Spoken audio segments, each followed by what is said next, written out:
ബാംഗ്ലൂരിലെ Visvesvaraya industrial and technological മ്യൂസിയവും സംസ്ഥാന പൊതുവിദ്യാഭ്യാസ വകുപ്പും സംയുക്തമായി ഒരുക്കുന്ന 34ാമത് സദേൺ ഇന്ത്യ സയൻസ് ഫെയർ 2023 തൃശൂരിൽ തുടക്കമായി. കെൽഡിയൻ സിറിയൽ ഹയർ സെക്കൻഡറി സ്കൂൾ 5 നാൾ വേദിയാകുന്ന മേളയുടെ ഉദ്ഘാടനം വിദ്യാഭ്യാസ മന്ത്രി വി ശിവൻകുട്ടി നിർവഹിച്ചു. ശാസ്ത്രത്തിന് പ്രാധാന്യം നൽകിക്കൊണ്ടുള്ള പാഠ്യപദ്ധതി പരിഷ്കരണമാണ് വിദ്യാഭ്യാസ വകുപ്പ് നടത്തുന്നതെന്ന് മന്ത്രി പറഞ്ഞു. നിലവിൽ നടന്നുവരുന്ന ശാസ്ത്രമേളകൾ കൂടുതൽ വിപുലീകരിക്കാനും അർത്ഥപൂർണമാക്കാനുമുള്ള നടപടികൾ ആലോചിച്ചു വരികയാണെന്നും മന്ത്രി വ്യക്തമാക്കി. ജാതി വ്യവസ്ഥയും അന്ധവിശ്വാസവും സമൂഹത്തിൽ പിടിമുറക്കുന്ന കാലമാണിത്. പുതിയ തലമുറ ശാസ്ത്രീയമായി ചിന്തിച്ചുകൊണ്ട് ഇതിനെതിരെ പോരാടണം. ശാസ്ത്രചിന്തയിലൂടെയും പുതിയ കണ്ടുപിടുത്തങ്ങളിലൂടെയും ലോകത്തിന്റെ നെറുകയിൽ എത്താനാകണമെന്നും വിദ്യാർത്ഥികളോട് മന്ത്രി പറഞ്ഞു. ഇന്ത്യക്ക് മഹത്തായ ഒരു ശാസ്ത്രീയ പാരമ്പര്യമാണ്. ഇന്ത്യയാണ് പൂജ്യം കണ്ടുപിടിച്ചതെന്ന് നമുക്കറിയാം.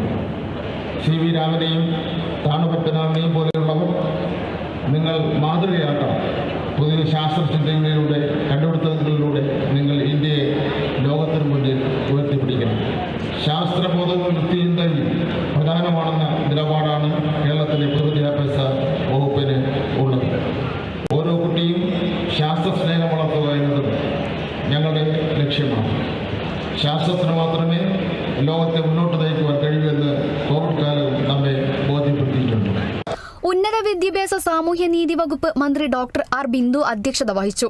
കുട്ടികളുടെ ഗവേഷണ താൽപര്യവും ശാസ്ത്രാഭിരുചിയും വളർത്താൻ ഇത്തരം ശാസ്ത്രമേളകളിലൂടെ സാധിക്കുമെന്ന് മന്ത്രി പറഞ്ഞു. കേരളത്തിന് പുറമെ കർണാടകം, തെലുങ്കാന, കേന്ദ്രഭരണ പ്രദേശമായ പോണ്ടിച്ചേരി എന്നിവിടങ്ങളിൽ നിന്നുള്ള വിദ്യാർത്ഥികളും അധ്യാപകരും ഉൾപ്പെടെ 200ഓളം പേരാണ് മേളയുടെ ഭാഗമാവുക. Kerala vision news, Thrissur.